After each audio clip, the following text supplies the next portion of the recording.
What's up, Huckleberries? How we What's doing? going on? How we doing today? Happy Thursday, March 12th.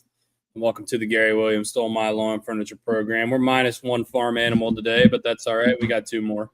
And our namesakes are our favorite non-Ravens of years past. I don't know if it's our favorites, but, you know, T.O., big thing back in the day. We thought he was coming to the Ravens, and he didn't end up there. Michael Brockers, same thing. And there's a couple other guys. Ryan Grant comes to mind. Derek Wolfe comes to mind. But we have these monikers as our namesakes. Derek Wolfe. For a pretty obvious reason here.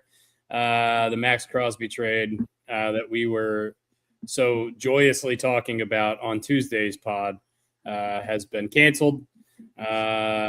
Lunch has been canceled due to lack of hustle. Deal with it. Yeah. Really unfortunate, really shocking, and really upset when I found out. I was at work the other night and it flashed across the bottom, breaking news: Maxx Crosby trade has been rescinded by the Ravens. And then I went on Twitter and there was a whole media storm, a bunch of different angles from a bunch of different people. And before we get into all of the, potentially nefarious things that people are saying that the Ravens did or didn't do, let's just talk about the player. We end up with Trey Hendrickson, so it's a happy ending. We didn't know that at the time of the trade, but we had a pretty good idea that may be happening. Sorry, as I'm going to have to go solo and filibuster here for a sec. But yeah, it's just really it was really frustrating. But Maxx Crosby is a guy who plays every down, a guy who gets doubled constantly, a guy who's not just in on pass rush situations, who's also very good at defending the run. When you look at the numbers, he had, I think, almost double, if not double, the amount of tackles for loss that Trey Hendrickson had over the course of the last 7 seasons, which is the length of the time that Maxx Crosby has been in the NFL. So a much better run stuffer as opposed to just a pure pass rusher that we were going to get in Hendrickson. Also has way more tackles. It's a lot of people are saying, hey, look, we get our first round picks back. We get the edge rusher we wanted anyway. I would pump the brakes there a little bit because Maxx Crosby is one of the 3 or 4 best edge rushers in the league. And Trey Hendrickson is 31 years old, which is how old Maxx Crosby would have been in his age 27 season. And he's coming off a season-ending surgery. So we don't know how that's going to work. And that was a core muscle issue. So that's that's something you're going to be using every down. So anyway, it's frustrating for me as a Ravens fan. I know a lot of Ravens fans are taking this as a positive, but I think we are a worse team now than we were a few days ago having Maxx Crosby. That being said, we don't really know what the prognosis was. The Ravens did not feel comfortable with the physical. Clearly, they feel comfortable with the Trey Hendrickson stuff, although I don't know if the physical has been passed there yet. Quite. We're not sure. But anyway, there's a lot of stuff to talk about, a lot of stuff to unpack. What do you want to talk about, Brooks? Do you want to talk about the player? I kind of outline that a little bit, or do you want to talk about potentially the reports that the Ravens kind of had bad motives here? And what are your thoughts on that? I don't know. Take it wherever you want. I would say so. Yeah, it sucks because I agree with everything you said, and you went into it a little bit about at the end of Crosby's career, he's going to be the same age as Hendrickson is now. He's better at both pass rush and run stopping. Yeah. We had an opt-out after 2 years. Is the same contract just about in terms of money.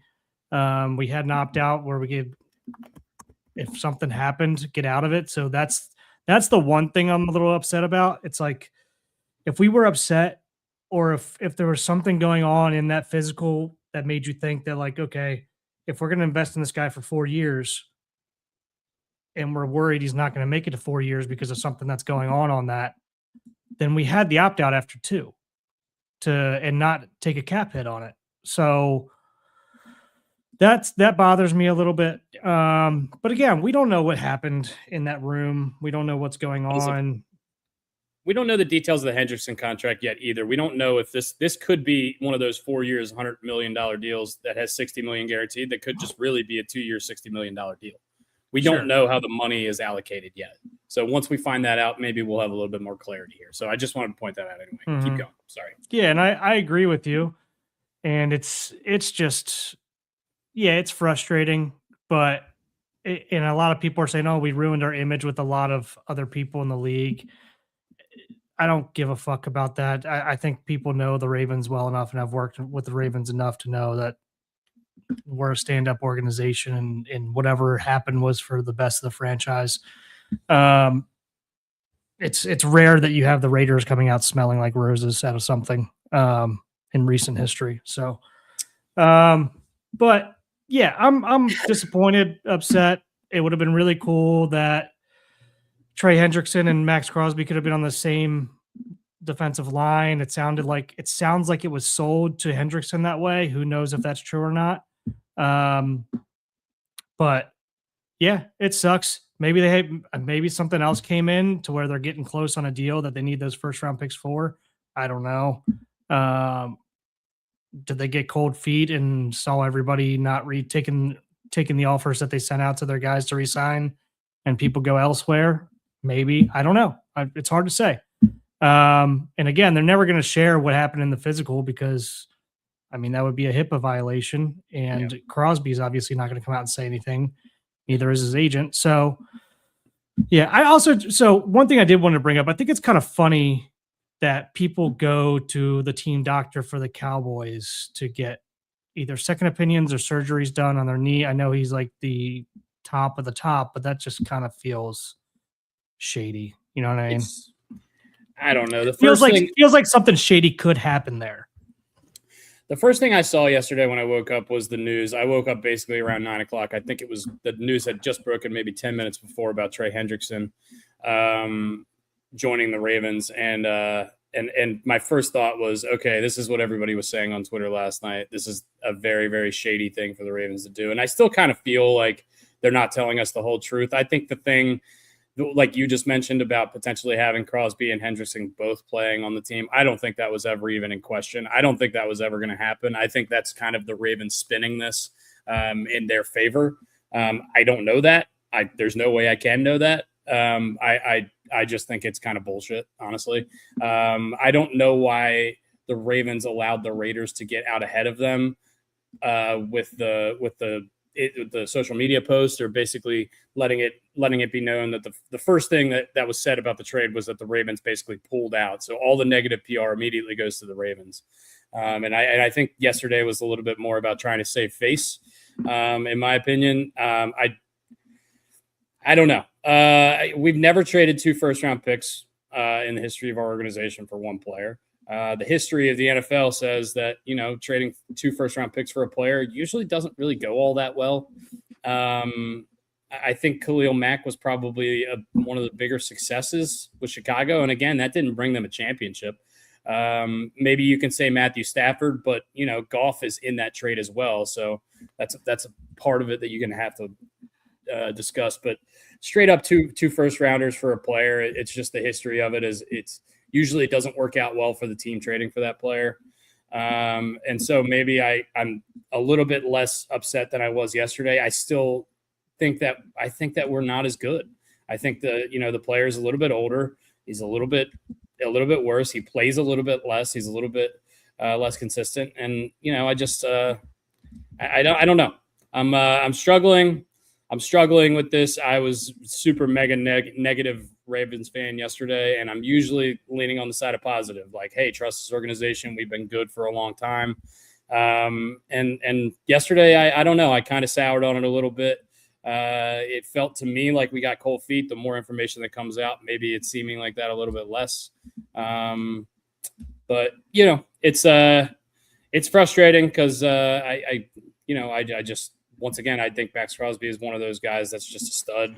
I think that if his medicals are an issue moving forward, I mean, we're going to find out. And maybe it's one of those things where like, hey, they think, hey, maybe this knee can hold up for a couple of years and then we can get out from this contract. But do we want to trade for 2 first rounders? our 2 first rounders if it's just going to be 2 years and then a bunch of unknown. And there was a lot of talk yesterday that the Ravens potentially tried to renegotiate after they saw the scans and maybe go from 2 firsts to maybe a first and some other compensation, a first and a third or a first and a fourth, something like that.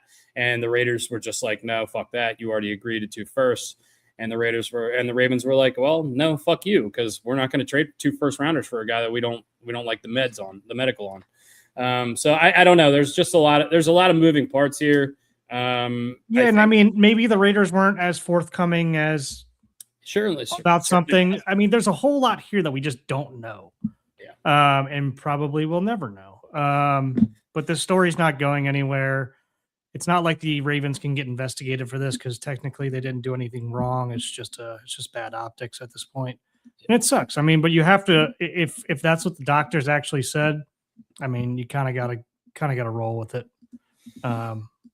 It'd be hard not to. I mean, either way, look, it's Trey Hendrickson's in Baltimore. We're gonna be rooting for Trey Hendrickson to be successful in Baltimore. I personally think Maxx Crosby is a better player, but time will tell. Maybe, I mean, in years past when we didn't sign Michael Brockers or we didn't sign Ryan Grant to those 4-year deals, both of those guys were out of the league in less than 2 seasons afterwards. So that's doing your due diligence on a guy, and maybe this will be the same, and I hope not, for Maxx Crosby's sake and for football fans' sake, because Maxx Crosby's awesome and he's a fun player to watch, and his story is incredible, getting sober and how dedicated he is to his craft. He's just a guy that I would have loved. But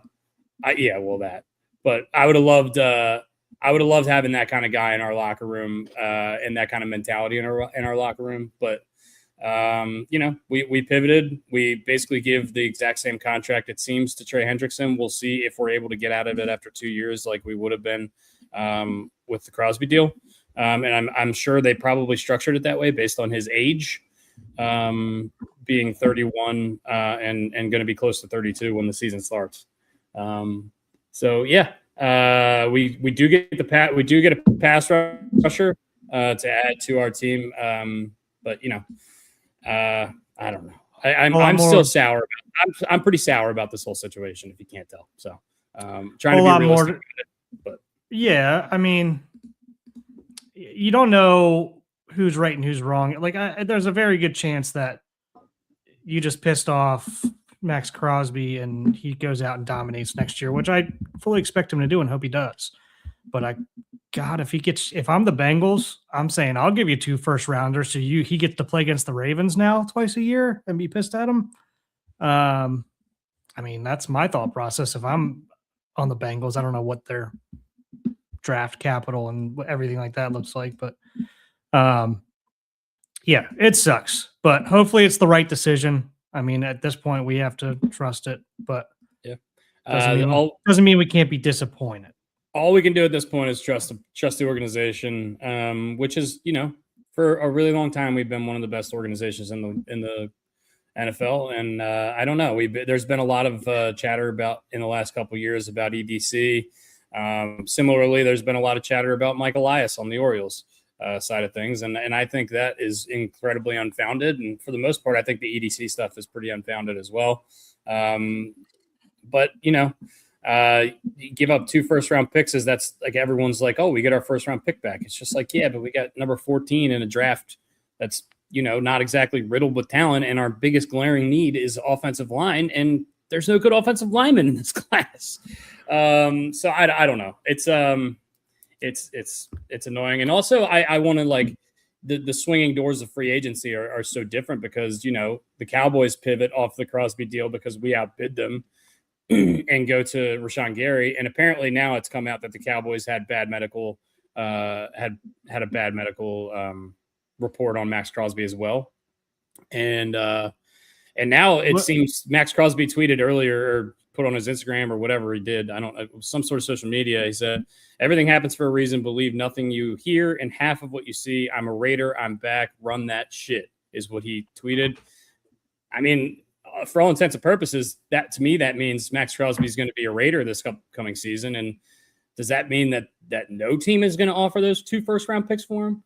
And do they spend all that money in free agency the day before if they think Maxx Crosby is going to be a Raider? No, they probably don't.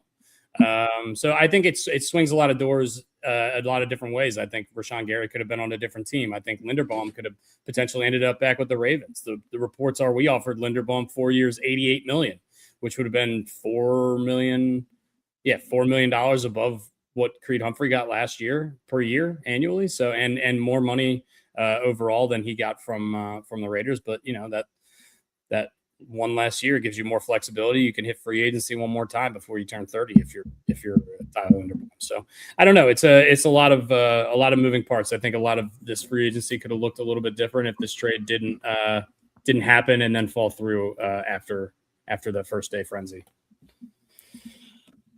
Yeah, you know what would be some shit if the Cowboys ended up trading for him after all that. Like in this situation, this is what I'm talking about. Like if you put, I mean, obviously we're the ones going out for second opinions and stuff like that. So it sounds like we did do our due diligence and it wasn't just our medical staff. They went outside the building. But like, could you imagine like if not just Maxx Crosby, if something like this happens with any other player and the Cowboys guy is involved and then the Cowboys end up trading for him or getting him or something like that? I mean, then that just snowballs. That'd be a rough look. Yeah, I got into a big argument yesterday on one of my group chains with one of my buddies, and he was all like, fuck everybody else. Who cares about the optics? And I totally understand that part of it. And honestly, that's not really the point I'm trying to drive home. Is not the optics on the organization, which I still think is, I still think it's probably going to take a hit a little bit. I still think the teams are going to be less likely to talk to us, and maybe they won't. Who knows? But I mean, the bottom line is here that we have a player that I don't think is as good as the one that we had originally traded for. And people are like, well, would you trade Trey Hendrickson and 2 first-round picks for Maxx Crosby? Well, that's not what fucking happened. And by the way, yes, I would. If Maxx Crosby is passing his physical and is healthy, yes, I would, because he does twice as much on that side of the ball, and he's 4 years younger. And he's on the same contract. I don't know. But I also don't. Maybe I'm alone on that thought. So I also don't care about the optics either. You're doing what you think is best for the Ravens organization. And it's not like this is something that we always do. So it had to be something pretty glaring. So I don't know. It shouldn't stop anybody from working to deal with us. And to be honest with you, everybody goes like you got to go get a physical and pass it and feel comfortable with what you have, especially like I know team doctors and teams exchange medical records and information and stuff like that. If you get something back that's not lining up with what you thought, then I mean, how can you blame them? Again, it sucks, but hopefully that's what happened and there's no nefarious stuff going on. Yeah. But and if there is, like you said before, we won't figure it out. We'll never know. Unless the Raiders come out and that's still going to be like here's what we think kind of a deal. That's not going to be anything. That's, you know what I mean? Yeah. So I just look, there's a history of this working and there's a history of this not. The history of this working is, like I said earlier, Michael Brockers, Ryan Grant, both those guys, we signed a 4-year deals. We do the physical, they don't pass. And then 2 years later, they're out of the league. And we look a little bit smarter. But there's also the other side of things where in the early 2000s, the Miami Dolphins did a physical with Drew Brees after signing him and failed him. They said, we don't like this. We don't like the look of his shoulder. And a lot of teams were saying that too. And then Drew Brees with the Chargers. 12, 13, 14 years later, Drew Brees is a Hall of Famer, one of the best quarterbacks of all time. And then what happened with Miami? They signed Dante Culpepper and his career fell off a fucking cliff. And the Miami's been in shambles ever since. So it's if I'm betting on anything, I'm betting on Maxx Crosby coming back and lighting a fire under his ass and him being a fucking maniac this year. But I mean, I'm not going to be rooting actively against Hendrickson. Obviously, he's a part of our team now, and I'm going to root for him just the same. And I hope he's successful. It's just I've said it enough. I'm beating a dead horse. So we'll get past it. But that's basically my thoughts on the deal. If you have any, or on that particular situation, if you have any other thoughts, let's get them out, and then we'll just move on to some other moves that have been happening around the league. You got anything else? Yeah. I mean, that's pretty much it for me as well. Yeah. So yes, dead horse at this point. Yeah. While we're talking about the Ravens, we'll continue to talk about some of the other moves that have happened. We talked about last episode on Tuesday, a couple of the guys that we have lost in free agency. We lost both of our backup tight ends, Isaiah Likely and Charlie Kolar. We lost Tyler Linderbaum. A couple other guys, the punter, and a couple of safeties have gone elsewhere. Yesterday, we signed a safety formerly of the Patriots. His name is Jalen Hawkins. Am I correct there? I think that's his name, Jalen Hawkins. The third safety behind Malachi Starks, who was the first rounder last year, and Kyle Hamilton, who's the best safety in the league, in my opinion, which is a good depth piece. People in New England were saying that they were really, really upset about him going. Once again, this is not a huge deal, but those depth pieces really do help. I will say that Kyle Hamilton was a 14th overall pick. Kyle Hamilton was a 14th overall. There is some room to get something with that pick, but I mean, you heard me Tuesday. Fuck those picks if you're getting Maxx Crosby. 100%. Totally agree. Ravens have officially released Cooper Rush as of 4 hours ago, according to Tom Pelissero and Jamison Hensley. This because we are planning on re-signing or have already re-signed Tyler Huntley to be the backup, which makes just so much more sense. And honestly, I don't really understand why they didn't have that as the plan the last few years. We also lost Keaton Mitchell this morning. He has signed with the the Los Angeles Chargers. Los Angeles Ravens. The Los Angeles Ravens, Ravens West. We also have Ravens North now in New York. So all kinds of stuff going on there. We lose Draymond Jones. He signs with New England. And a couple other guys that probably aren't as Pancake Pat went to Ravens North, which is unfortunate for us. But we signed yesterday Durham Smythe, who's a blocking tight end for the Bears, which is nice. I think our offensive coordinator has worked with him in Chicago. Yeah. And then who else did we get? We got somebody else. John Simpson, the offensive lineman, and there was one other guy. I can't remember. It was mostly depth stuff. Chidobe Awuzie re-signed. That's what I'm looking for. Big move, actually. I did not think we were going to get him back. Yeah, and there was a funny exchange on Twitter. I think somebody mistakenly put 1 year $5 contract instead of $5 million contract, and he actually responded on Twitter, just enough for a hot and spicy McChicken. Yeah. And when he signed up to sign his contract today, they had McDonald's sitting on the desk where the contract was, which I love. That's pretty funny. That's pretty good stuff there. So yeah, that's what we have. The remaining unrestricted free agents that the Ravens will have right now are Kyle Van Noy, DeAndre Hopkins, Faalele, Tylan Wallace, Joe Noteboom, and David Ojabo. Van Noy getting older, but still productive, still a leader in the clubhouse. Would really like to have him back. Yeah, I'm wondering how that's going to go. I loved the D-Hop experiment last year. I wasn't exactly ecstatic when we signed him because, he's a little bit older. But I'd love to have him back. I mean, he's as advertised. That dude catches fucking everything. Everything. I don't think we necessarily used him in the right way either. So I mean, I think there's room. Could have gotten more out of him. Yeah, I think there's room to. I mean, the deal we signed him to was great too. So that'd be awesome if we can make that work. Yeah. Randy is our resident Raiders fan. It just looks bad. That's all it's ever going to be. Hopefully, it works out for everyone. Yeah, I think if you get out of the Ravens bubble here a little bit and you look at the opinions around the league and the way people are talking about this, the way that all of the national sports media has been covering it is kind of that, at least it's been put out there that the Ravens have potentially did a little bit of snakish stuff here. And, we don't know. And there's some other people who are arguing, fuck that. If they didn't like the medicals, then don't proceed that way. And I see both sides of it. So you guys, once again, we know we're going to be done with this we're going to be talking about this ad nauseum for like the next 6 months. So I'm just trying to prepare myself for that mentally, I guess. Yeah.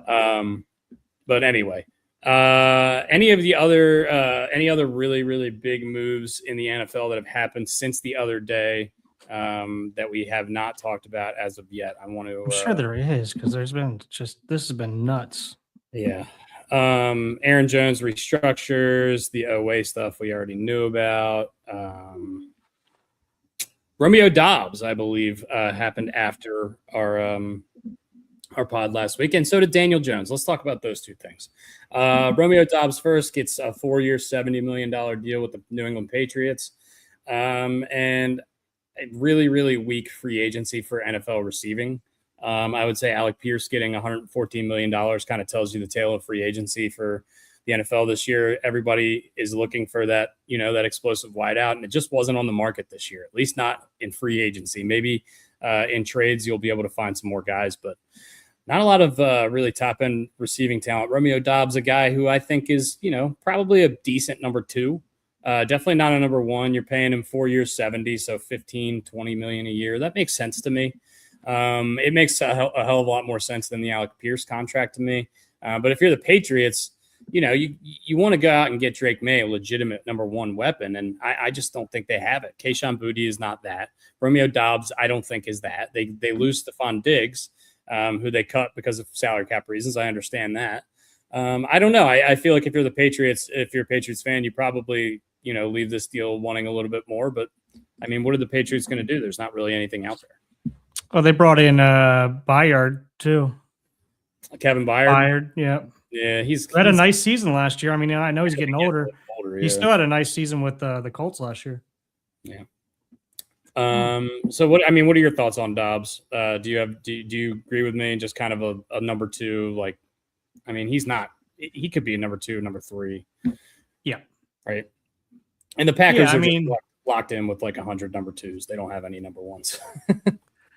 Yeah. And I mean, Boutte was good last year. So, I mean, and I don't even know who is going to be like their number 2 and number 3s after that, really. Mac Hollins. That's what I mean. Like, I think these are replaceable level players, right? Yeah, it's an upgrade. You're right. It's an upgrade, so maybe I should be a little bit more bullish. But if you find him, Joe, let us know. Yeah, he's off the grid. That's okay though. All right, let's pivot over to the Daniel Jones contract. The Indianapolis Colts gave Daniel Jones a 2-year, $80 million contract, which could be worth up to $100 million. It is the richest 2-year deal in the history of football. So that basically means that the Colts paid over $200 million for Alec Pierce and Daniel Jones. I would say just if somebody, if you pick somebody off of a new planet and they never watched football before and they went out and watched that season, they would be like, what the fuck? They paid $200 million to those two guys. What the fuck's going on? I don't know. I don't get it. I don't think Daniel Jones is good. I know he was really successful with them in the early part of last year. They fell off a cliff after he got hurt, but he's not going to play this year for a little while either. Yeah. I don't understand it. If I'm a Colts fan, I'm absolutely furious. Since Andrew Luck retired, they have been doing this revolving door of aging quarterbacks, bad quarterbacks, whatever you want to say. I mean, Matt Ryan, Phil Rivers, Jacoby Brissett, Carson Wentz, now Daniel Jones. At least with Anthony Richardson, they took a shot. Did they hit it? No, but they took a shot. I would like to see them kind of reset and take another shot as opposed to bringing in Daniel Jones, who we've seen over the course of his 6-7 year NFL career be incredibly inconsistent. And also he's coming off an Achilles, and we've seen over the course of the last few seasons specifically, quarterbacks coming off Achilles do not play well, especially early. It takes a while to get back acclimated to the game. And Daniel Jones is a guy that relies on his athleticism more than you would think. I mean, he's a guy who runs around quite a bit. I don't see this working. I think the Colts are going to be really bad this year. He's coming off Achilles and a broken leg at the same time. I don't know. I don't think the broken leg is that big a deal because he was obviously playing on it when it was a stress fracture or whatever. So it was good enough to get him get him out there to play again. But yeah, I agree with you. I don't like it. And look, he's blacklisted from my fantasy squad. Steve Romeo Preston, Dobbs. for a guy that's never on the field. He's talking about Romeo Dobbs. Yeah. Talking about fantasy squads, Romeo Dobbs and Alec Pierce have been at the top of fantasy waivers for the last 2 years, and they're the hottest free agent receivers in the NFL. If at any point you had a fantasy team in the last 2 years, almost every single week, those were the two guys at the very top, and they were projected like 7.9 points, and you just had to get lucky and get the week that they scored a touchdown. If you were, Alec Pierce put up over 1,000 yards, but 1,000 yards with 6 touchdowns because I mean, he's never going to be. Yeah. I mean, maybe. I mean, he's going to get more opportunities now that Pittman's gone. That's for sure. Yeah. One thing that just happened in Philly, the Eagles and 3-time Pro Bowl guard Landon Dickerson have agreed to a revised 2-year contract at $36 million. He previously was due $39 million in 26 and 27. But can hit that in 27 with incentives.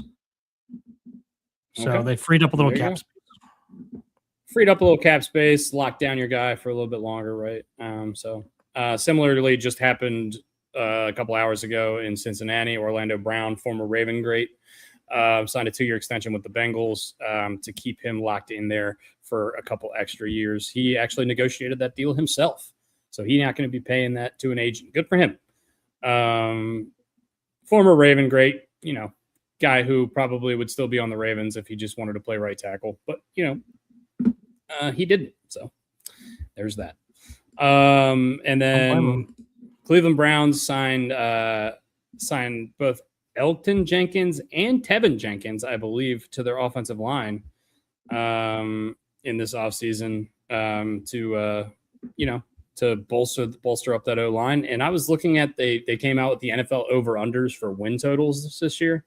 The Browns is 6.5. You think the Browns are going to win 7 games this year? With Todd Monken and Deshaun Watson or whoever the fuck playing quarterback for him? I mean, what? No, they're not going to win. Go hammer the under right now. Slam it. Take the alternates. Take 3.5 under. I mean, they're not going to win 7 games. Are you fucking kidding me? No shot. Anyway, sorry, I had to get that little rant out of there, but I don't know. I just think that's I thought that was a pretty crazy move. The Geno Smith thing. Geno Smith is back on the Jets after I think 13 years since they drafted him, something like that. I think they drafted him in like 2013, around then. But I mean, look, they're going to put him behind that terrible Jets offensive line that they had last year. I know Geno led the Seahawks to Sam Darnold. I know Geno has now led the Raiders to Fernando Mendoza. Maybe Geno will lead the Jets to Arch Manning. Who knows? But for me, this looks like Aaron Glenn's job is on the fucking line. And if I'm Aaron Glenn, I'm starting to prepare for my 2027 defensive coordinator interviews now. Because I do not think that this is going to be a successful franchise. They got 2 first-round picks this year and 3 next year, so maybe they'll give him a little bit of time. But he feels like a dead man walking, and I don't really know. I don't really know what the Jets are doing. I guess maybe Maybe they're just going to tank this and hope for the best next year because they're not taking a quarterback this year, right? I wouldn't think so because apparently it's pretty slim pickings after Fernando. So yeah, the kid from Bama, Simpson. People are like kind of up and down on him. I think he might go in the first round just because. But that's going to be maybe a team trading up at the end of the first round and taking a swing, trying to get that 5th-year option, see if it works out. I don't know. I just for this to me, this just seems like the Jets are just tanking one more season and.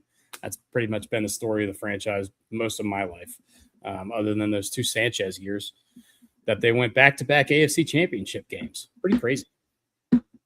Didn't win either of them. Dusty Betts, hammer the under. Dusty Betts for sheriff. Geno, everybody goes to Geno's. Yeah, we just talked about that. Not Gino, Geno. And then, if anything else breaks during the pod, we'll bring it up. I don't think there's been any other like huge moves. I can't think of any off the top of my head, and I've been kind of searching around the internet for stuff that we potentially missed. It seems like we're in the clear here. We've talked about most of the stuff. If we forgot about anything, guys, let us know. In terms of the free agent stuff, there were a couple trades. The Dallas Cowboys sent Solomon Thomas to the Titans. He rekindles his relationship, I guess, there with Robert Saleh, who used to coach him in San Francisco for a long time. Speaking of San Francisco, the Cowboys also traded Osa Odigizua. I think I pronounced that right. You're welcome. What? Osa Odigizua to the San Francisco Niners for a third-round pick. That guy was a stud. I watch a lot of Cowboys because my best friend is a Cowboys fan. And that guy pops off the TV. He's a D tackle, really, really good at stopping the run. That's a good pickup for San Francisco there. And for me, that's Dallas just trying to do anything more that they can to get under the cap to make maybe one more big swing before the draft. And, we'll see. Jerry's always going to go for it because he's getting up there in age, and he's been very open about the fact that he wants to see this team succeed one more time before he calls it a day. So, they're going to be always going for it. Trading Odigizua, I don't really love it because I think he's really good, but they have Kenny Clark. They have Rashawn Gary, who can play both inside and out. He's a versatile guy. Gunner likes Legos. Just the most random thing ever. Man, I would have pegged him more of a Lincoln Log guy, but I guess he's a Lego man. You think he's ever been to Legoland? We have. Probably. What? If I had to guess. You think he's been to Legoland? I doubt it. When he plays in LA? I don't know, man. They go and buy Legos up in New York from the Lego shop up there. Yeah, but it's not an amusement park. All right, anyway. Not really much else in terms of trades that we have to talk about. The Browns are cutting Tyler Conklin, offensive tackle, after 6 years. Or sorry, Jack Conklin, not Tyler Conklin. We were talking about Tyler Conklin the other day. But yeah, he's made 57 starts in his career at left tackle. That could be a guy that maybe we could slide inside, or maybe a guy that we could bring in as a depth piece. I'm talking about the Ravens specifically because we need O-line help. And I don't care if we have two tackles already. We need as much help as we can get. Bring in everybody. Because we're going to need somebody to keep Lamar Jackson upright. What we also forgot to mention is that Lamar Jackson has renegotiated his contract and created over $40 million in cap space for the Ravens this year, 30 of which they have spent on Trey Hendrickson, assuming that his cap hit is massive in year one. I don't know if they front-loaded the contract or not. Spotrac has not upgraded, so I don't really know if it's going to affect us this year or not. I've been trying to get information on this, and it's just not available yet. So maybe I guess we have to wait till he passes the physical before the contract kicks in there. Bradley Chubb also got a 3-year deal with the Bills for almost $60 million as a pass rusher. So they clear that hole. I think that Joey Bosa is leaving open there. I believe Joey Bosa is still an unrestricted free agent. Yeah, a lot of stuff going on in football. It is not football season, but stuff we have to talk about regardless because, it's what's in the news right now, I guess, so to speak. Do you want to move on to baseball? Sure. What do you think about Mark DeRosa? What did you think about him yesterday morning, and what do you think about him this morning? Do you have different feelings? Are you a little bit less angry at him today than you were yesterday, or what's up? Mark DeRosa is Team Italy, a bar tab here coming soon. I mean, could he have misspoke? Possibly. There was a ton of different scenarios that could have played out. But saying that on the air and then going into the game with how everything played out, and it was bad. That was bad. Yeah, that was that. Really if they did not get in, speaking of bad optics, if Italy didn't get them in, that would have been one of the more, probably would have been the most embarrassing USA baseball loss of all time. Yeah, Shout out to Team Italy, by the way. They kicked our fucking ass the other night, and they kicked Mexico's ass last night, and they've got a lot of swag. And they've got the Pasquatch, who hit 3 homers last night in that game when we really needed it.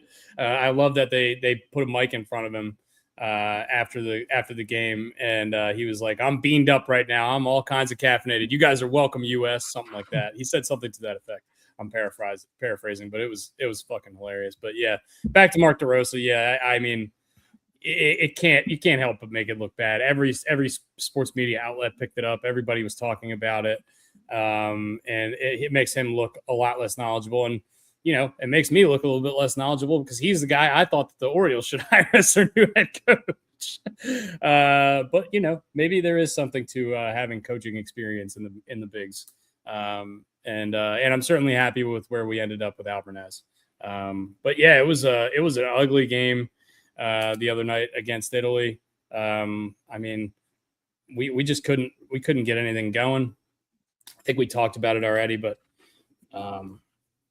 what are you thinking moving forward? Are you excited about this matchup against Canada tomorrow night? I believe it's Mike Soroka on the bump for them. And have they announced it? I was going to ask you. I think it's Logan Webb versus Mike Soroka. I know it was Logan Webb, but I didn't know who was doing it for Canada. In round 2, assuming it goes as chalk, we would be playing the DR, which is going to be a real tough one. And Skeens is in line to pitch that game. So it would be Webb, Skeens, and then McLean, who didn't pitch all that great the other day. Although in the first inning, I was texting my buddies like, this guy is fucking nasty because his stuff is ridiculous.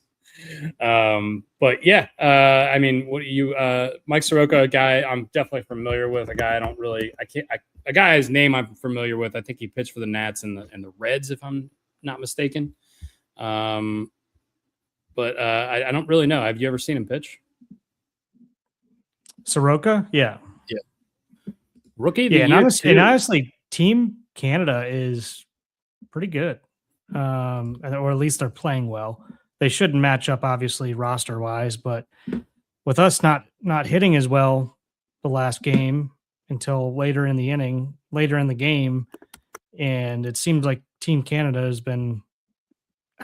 I mean, they're playing well right now, so I'm a little nervous in general, just because that last game has made me nervous. It's not only did the bats go cold until later on, but I mean the pitching got their tits ripped.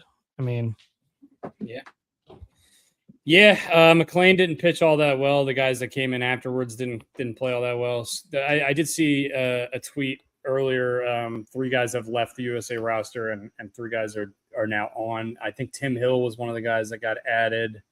I got to look up. I can't remember who tweeted it, but I got to look up the tweet. USA baseball roster moves.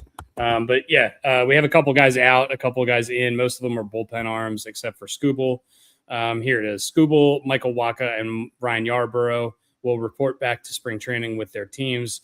Will Vest, Tyler Rogers, and Tim Hill have been added to the Team USA roster. Tim Hill, kind of a weird lefty that pitches for the Yankees. You've probably seen him as an Oriole fan a couple of times over the last couple of years. Tyler Rogers is a submarine guy, pitched for the Giants for quite a while, and is now pitching for the Blue Jays. Another guy you've probably seen quite a bit of. And then Matthew Boyd, it looks like, is expected to return to Cubs camp as well. We need to add one more starter. It looks like Joe Ryan is going to be the guy that takes that Team USA roster spot. A guy that I thought that he was already on the roster. He would be on the roster. I don't necessarily think that he would get he got scratched from a start in spring training with back tightness, and then went and got an MRI, and I think everything was good. So okay, that's probably why. I'm actually surprised he's going to be still coming. So. Chuck, is this for the quarters too, or just the semis? Because I know in the WBC, the pitch limit is 65. It's bumped up to 95 in the semis. That's great news. If Skeens is willing to pitch that much, I don't know if the Pirates will let him. I don't know if he wants to. Who knows? But he seems like a guy that's kind of all out for Team USA. He didn't really even have his best stuff like we were talking about in his first start, and he still struck out 7 dudes. So, yeah, some guys to look out for in this USA-Canada matchup. We said Soroka, he's going to be the starting pitcher. They also have Jamison Tyone, Kyle Quantrill, Logan Allen, some other guys you probably heard of. Bo Naylor, Josh's little brother, Josh Naylor, also on this team. Orioles' favorite, Tyler O'Neill, is in the outfield starting for this team. And they got Justin Morneau as their hitting coach. I think the center fielder is also like the Nailers' cousin. Really? Yeah. Huh. I didn't know that. That's cool. So they have just they got all kinds of nailers. Ton of talent. They got a ton of nailers. And then Russell Martin is their first base coach. Their third base coach's name is Stubby Clapp. Nice. That's definitely my name next week. Stubby Clapp with 2 P's. That's a name. 80 pitches in the quarterfinal round. Okay. All right. I like that. It seems like our starting pitching is probably a little bit more consistent than our bullpen. Although Mason Miller looked really, really good the other night. I think that was the first time he pitched, right? In this classic, or did he pitch an inning a couple weeks ago? I don't remember. I can't remember either. Also, Whitlock's still there. I think he's pretty good as well. 2099, BBC, the Holiday Brothers, and Matt as manager. Yeah. Did you see that Jackson actually came out and said that him and his little brother Ethan both got invites to go play for Team Italy because apparently they have Italian heritage. They both turned it down. I think they would both want to play for Team USA when they're a little bit older. That's really cool. I like that. I think Pete Alonso was invited as well. To Italian? Mm-hmm. Wow. Because he didn't get called this time for Team USA. Wonder where he would have even played because the pass watch is the freaking best player in the world. Yeah. Yeah. Vinny Pasquantino, a guy that I've always really liked, and actually like a couple of the guys on that Royals team, even though they almost destroyed our hopes and dreams the other day. The Terps lost yesterday to Iowa in the second round of the Big Ten tournament. And that'll do it. That'll do it for the Terps. Will that do it for Buzz Williams? No, probably not. But a lot of Terps fans lamenting lambasting, I guess, what Buzz Williams was able to do with the team this year. Not all that good. Give him a couple years, I guess. I mean, he was also late to the party too for portal guys. So yeah, give him I expect next year to be much better, and if it's not, then you can start talking about it. Yeah.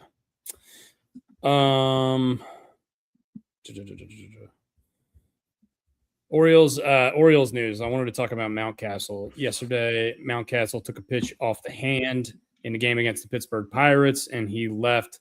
He wanted to stay in the game, but his hand was sore. We're not really sure what this is going to mean. Hopefully there's no lingering issues. Just wanted to mention it. He's a guy who's probably not going to be playing as much as we're used to seeing him play this year with the signing of Pete Alonso and some other stuff going on. We talked about that at length on this podcast, but just wanted to throw that out there if you're an Oriole fan trying to keep up to date. And anything else out of Oriole spring training that you wanted to mention, Brooks? Not really. We talked about it a lot on Tuesday's show. So if you're not really sure, you're not up to date, go check out Tuesday's show. We talk about it a little bit in the middle of the podcast about how Kerstad and Mayo seem to be having pretty good springs along with Blaze and a couple other guys, So, that's pretty much all I have on that. I got one guy who wants to come in and give us his opinion on something because I just saw. We've talked about this ad nauseum already in this podcast, but I just saw the Raiders put out that they are not looking to trade him anymore. So wow, okay, they actually said that. Bring in our resident Raiders fan to talk about what he thinks about this situation. Yeah, so I don't want to, like we said earlier on the pod, we're beating the dead horse. Like the horse is dead, and we're just keep beating the damn thing. But I listen to a lot of Raiders podcasts, and then looking at their social media and everything, and like different groups, everyone's basically on the same page. Everything that happened looked very, very sketchy. It looked like Ravens negotiated in bad faith. But you just can't. It is what it is. We're gonna keep saying this until the season starts. So nothing. There's no truths that are going to be coming out. So it is what it is at this point. I'm slowly getting over it because I was very excited for the way the Raiders handled that first day of free agency. Like even like the experts on the NFL Network and ESPN, they never give the Raiders an A grade in free agency. In my lifetime, I don't think they've ever received an A. And damn it, we did it this year. We made the right moves. I don't care about overpaying people. I said, fuck it. Like we gotta switch things up. We're not winning, doing it the old way. So let's do something new. Let's pay everyone what they want. Get the right people in. We're gonna have 4 first-round picks over the next 2 years. And we kind of parted ways with Maxx Crosby. He did his little 10-minute goodbye on social media, and Raider Nation, as we call ourselves, was like, hey, thanks. Good luck. Win a Super Bowl. Good for you. And then now he's back, and now it just screws everything up. The picks are gone. We still have our free agents, but we were actually rebuilding the right way. I like the coach. I like the coach hire. Everything just looked perfect for once in my lifetime. So. I'll be honest with you. I'd be kind of pumped that Maxx Crosby's back. But if I were you, I'd be amped. No. So I was getting that on the other side of things with Maxx coming out last night saying like, hey, this is, God works in mysterious ways. Whatever his post said, like, I'm a Raider for life. I'm back. Let's go run it back. Whatever he said. That kind of got me pumped again. I was like, hell yeah, he's back. And I kept my Crosby shirts and didn't turn those into wash rags. I feel bad. We were saying in our group chat, we feel bad for all the people who bootlegged a bunch of Ravens Maxx Crosby stuff and were trying to sell it, and now they're stuck with all that shit. Yeah. Oh man. Or just a little kid going on to freaking Fanatics and building himself a Maxx Crosby jersey, and then now it's worthless. Well, dude, there's Raider fans going back to like Mendoza when they won the national championship. Like there's Raider Mendoza's jerseys on like the black market getting sold. Nice. I'm like, well, we better fucking draft them, or else you're just wasting money. I mean, there's no way they don't draft him. I know. There's no way, especially now. Like it's the whole world knows it's happening. So. And the entire Raiders front office this and is ownership. The Raider way. This is the Raider way. It wouldn't surprise me. Yeah. The entire Raiders organization was there to watch him in the national championship game too. Yeah. It's clear. Interesting. What's interesting to me is they gave out all this money in free agency, and they did it thinking that Maxx Crosby was going to be off their books. So did they spend so much money that they're now going to have problems with the cap? Or are they going to be still clearly under it and they're okay and they're going to have flexibility? Yeah, they're still under it by like probably almost 20 million. Oh wow. Okay.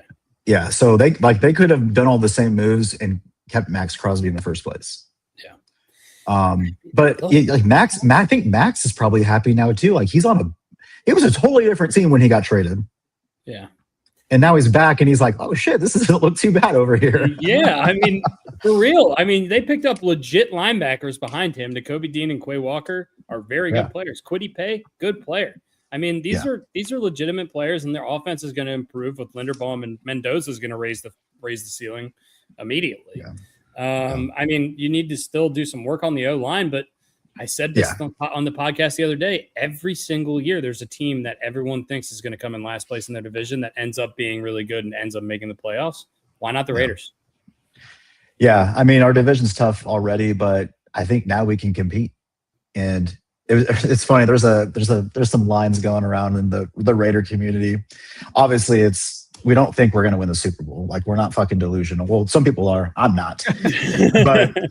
but there's people saying like, hey, if you weren't with us when we were 3-14, don't come crying when we're 6-11. We don't want you back. Hell yeah. So like the goal, like the target is 6 wins, baby. Like let's get back to the 6 wins and then go from there. The target should be Mendoza stays upright the whole season. That should be let's not get him hurt. And I would say if we're contending for like the very last playoff spot, somehow, some way, that's a win for a season Yeah. right there. Like if you're 8-7 going into the final 2 weeks and you need to win a couple games, like that'd be a great place to be in. Especially like you said in that division, the Chargers are always trying to get better with Herbert, with Jim Harbaugh. The Chiefs have retooled a little bit. They traded McDuffie, got themselves a couple extra first round picks. They're trying to reset again, I guess, a little bit, but Mahomes is going to be back. They're always going to be tough. And then, if Bo Nix doesn't break his ankle, the Broncos are probably in the Super Bowl last year. And they probably put up a little bit more of a fight than New England did. But everyone's like, well, New England can do it. So the Raiders can do it. I'm like, well, New England wasn't supposed to do that. Like it was a whole lot of stuff happened in the AFC where New England had a way to get straight to it. But Maxx is back. And that's what's going on. That's what we're rolling with. So and that's not a bad thing. And especially now that he's definitely going to be pissed off. Yeah. He's the last person you want with a chip on his shoulder. I mean, he's already plays like 110%, and he plays every single down, never wants to come off the field. Like, that's not a guy you want to give extra motivation to. And he wanted to finish the season playing with a torn meniscus. We're like, dude, just get it fixed. Yeah. Cleaning out his locker and telling the GM to fuck off because they don't want him to play. They want him to go get surgery. I love it. I mean, you gotta love that, but then you're also like, man, you gotta protect him from himself a little bit. Yeah, but I think like with his condition, I know he failed his physical. I'm not surprised because he's not fully healed, but I actually believe his agent, he's the one that came out and said he's actually ahead of schedule. He's recovering perfectly. Dude was on Instagram dunking in basketballs. Like he's moving around fine. So that's a good indication that, hey, he still has some pop in his leg and he's not even fully recovered. He'll be back and he'll be fine. I'm pretty confident, unless he gets injured again, that's a different story. But if he doesn't, I think he's going to come back just as strong as he did before. Do you think that the reason the Raiders have made the decision to keep him is based on the fact that they're not going to get the packages that they're not going to get near the package that they originally thought they were going to get? Or do you think it's, hey, we think we're a little bit better now. Maybe we can actually compete with this team. What do we think? Do we think it's a little bit of both maybe? I think it's a little bit of both. I think yesterday it absolutely was, we're screwed because now this puts, this doesn't make him look as marketable as he was. And no teams are coming back and giving 2 first rounds, which sucks because if this didn't happen, then, any team would have paid or done what the Ravens did, I feel like. But yeah, I think it's a little bit of both. And now I think the Raiders they're just coming to it. Hopefully it's mutual, right? We're hearing that he's going to stay, but nothing's official till it's done. But yeah, I think they're just realizing that they got a solid team and let's see what we can do this year. Yeah. I mean, look, man, I've said it already. I like what you guys did. I think you guys are going to be pretty decent. I think you're going to be. Dude, and I haven't heard those words said from a non-Raider fan in 20 years. Yeah. Since Rich Gannon was slinging the ball for you 23 years. Yeah. You mean Derek Carr almost won an MVP there? That's true. That is actually factual. I forgot about that. Amari Cooper. Man. Cleveland Farrell. Remember him? Farrell, yeah. Jerry Rice. Jerry Rice. Oh, man. Namdi Asamoah. Anyway, we're not going to stop naming random Raiders. You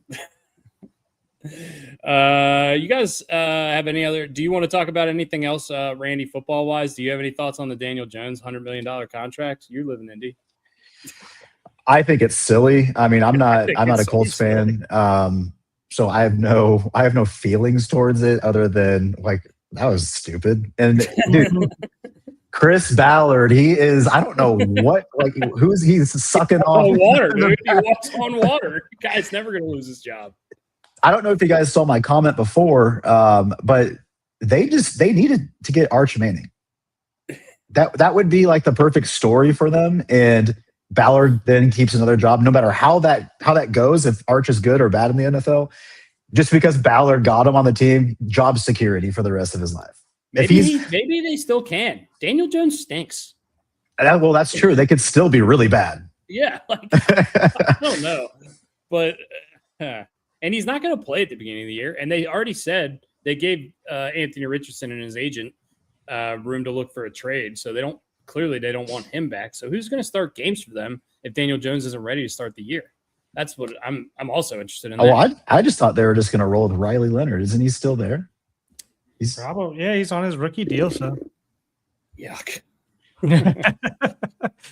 But they brought in Phil Rivers to run the offense. I'm thinking they want to be bad so they can get Arch Manning. That would be every Colts fan's dream. Yeah. What dream? I think every NFL fan's dream that doesn't have a quarterback right now is to get Arch Manning. Probably. All I hear Colts fans saying is all I want is Arch Manning and Marvin Harrison Jr. on the same team. Come on, that would be awesome. But I don't think it might happen in Arizona because that team's not going to be good. Gardner Minshew signed a 1-year deal. He might be the starter there. I'm not sure. Gardner will find a way to win you 5 games.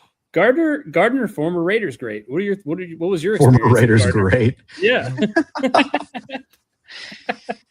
That was not a fun season. I mean, no season is fun, but I had no hope in that going well. What's Jimmy Garoppolo doing these days? Jimmy G, another flop. Man, we can just go down the list of all these shitty quarterbacks we've had since Derek Carr. I was going to say, and I gave Derek Carr so much.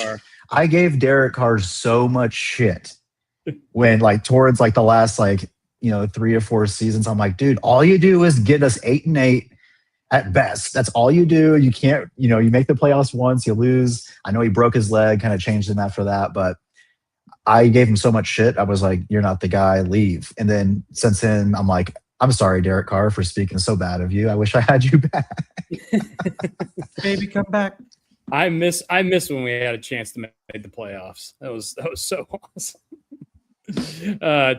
People always say that I'd rather be horrible or be really good, and it's just yeah, but try being horrible for 10 straight years. Then you're praying for 8 wins. Who gives a shit about the draft pick, right? Let's talk about the Players Championship a little bit. Randy likes golf a little bit. The Players Championship kicked off this morning. We had a little bit of a weather delay, but we are back golfing again. The early leader right now is Maverick McNeely at 5 under through 14. Right behind him is Tommy Fleetwood and Victor Hovland, right on his tail at 3 under. And Tony Finau, Justin Thomas, and Ludwig Oberg are behind him as well. Max Homa, I think, was the first guy who teed off today, and he made an hole out eagle on the first hole from 200, 180 yards or something like that. Got to be a good way to start your Players Championship. I watched Scotty. Still finished 1 under. Yeah. So he went eagle, birdie, double, par, bogey, and he was even par through 5. So he scored basically everything that you can score as a professional golfer in 5 holes. But I watched Scotty's first 9-ish holes today before we got on the pod before the delay, and they said it on the broadcast, and I'll say it again here.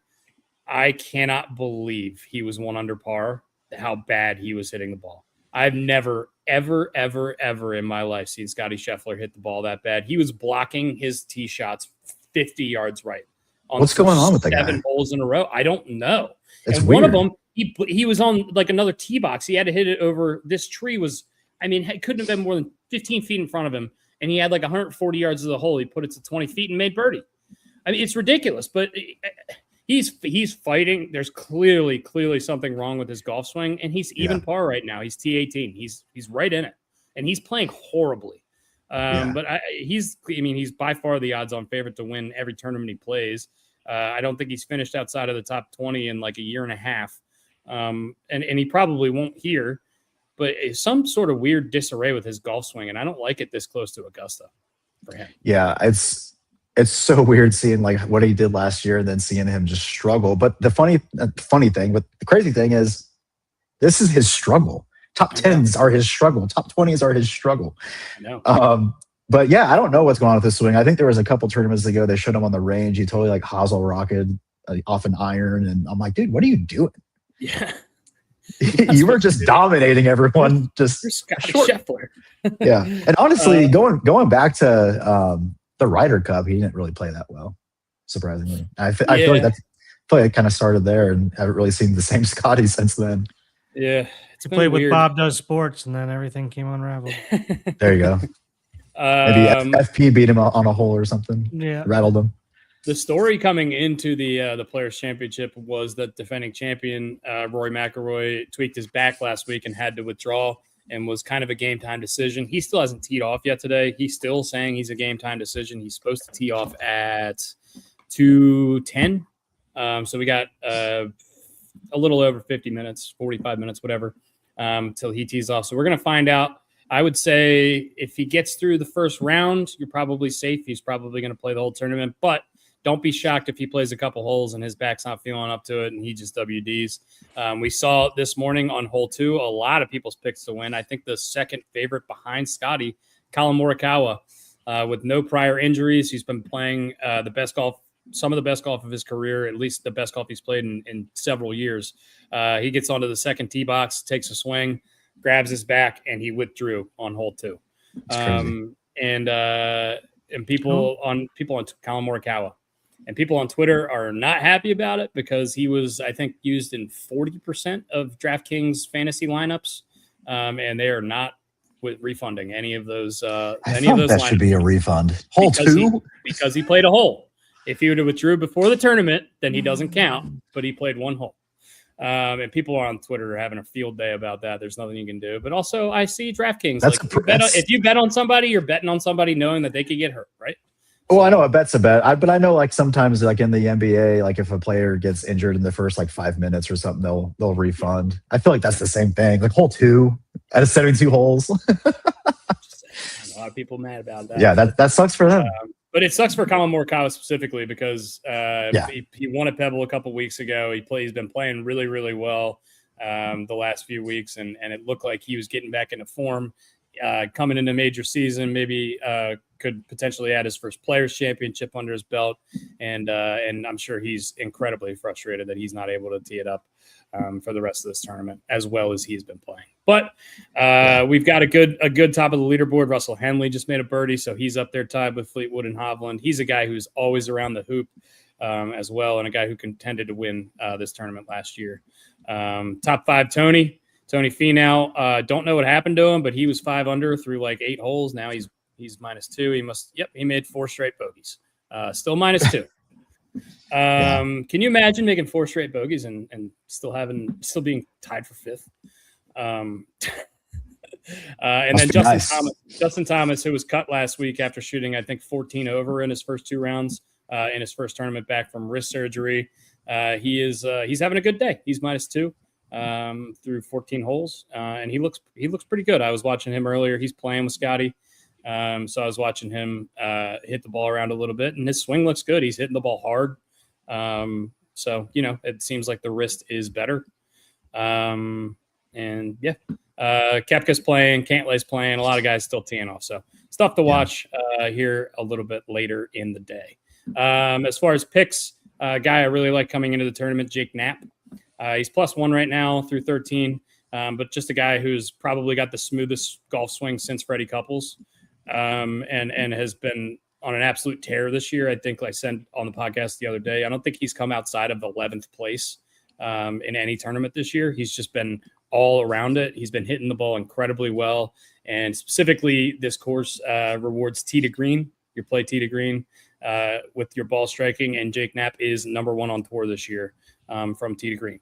So you can get him right now at 100 to 1 to win, or you can get him at well over 2 to 1 probably for a top 10. So yeah, a guy I like. There's a little dusty bets for you. So the Players' Championship, we are in golf season, and we got March Madness coming up. This is the best time of the year.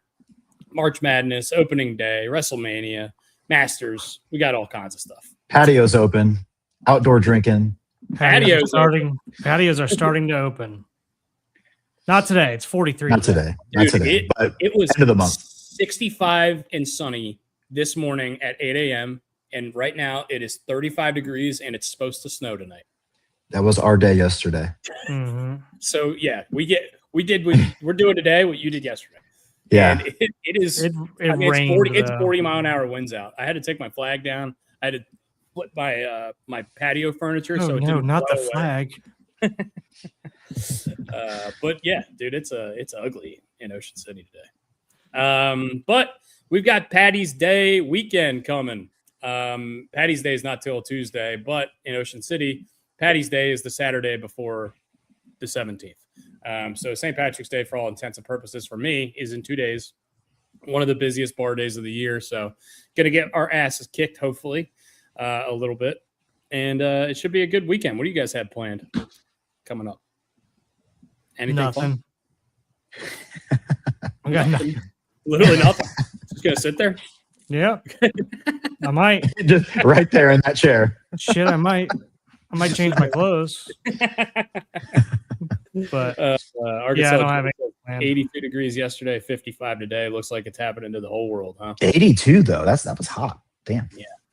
I mean, Arkansas, man. Gets hot down there. Yeah, like I said, they had a weather delay in Florida. They're playing in Ponte Vedra, which I think is the northeast side of Florida, if I'm not mistaken. But yeah, it looks like the whole country's going through that. Randy, you got anything planned this weekend? You doing anything fun?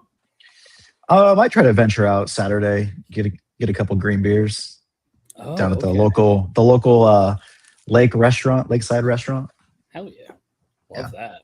Live Lakeside music. restaurants. Man. Yeah. I might try. We'll see. Yeah. Hopefully this weather passes, and it's supposed to be nice this weekend, but yeah, whenever St. Patty's is bad weather, it's usually for the worst, because that just makes people drink even more. And more than they already would on the biggest drinking day of the year. Mm-hmm. All right. Any other stuff you guys want to talk about before we wrap up here? I think we pretty much hit everything I wanted to hit. Nope. All good. I'm hungry. Brooks is hungry. We're going to go let him eat. Randy, thanks for joining, our resident Raiders fan. We love you. Sorry about the Maxx Crosby trade. I'm probably more sorry about it than you are, because I think that Maxx Crosby is a head and shoulders better than Trey Hendrickson. But we got a guy. Both would have been cool. Both would have been nice. Would have been cool. I don't think that was ever really on the table, like I said, but maybe. Who knows? Anyway, guys, have a great weekend. Be safe. If you're enjoying your green beers this weekend, don't have too many, or do. Just have fun while you're doing it. And then stay safe, have fun, be good to each other. Stay upright. Don't fall asleep on any bars. Or do. I don't know. I'm not hurting anybody. Yeah. I mean, look, I'm not trying to fight anybody other than myself trying to fall asleep. Oh man. All right. See you guys. All right, guys. We love y'all.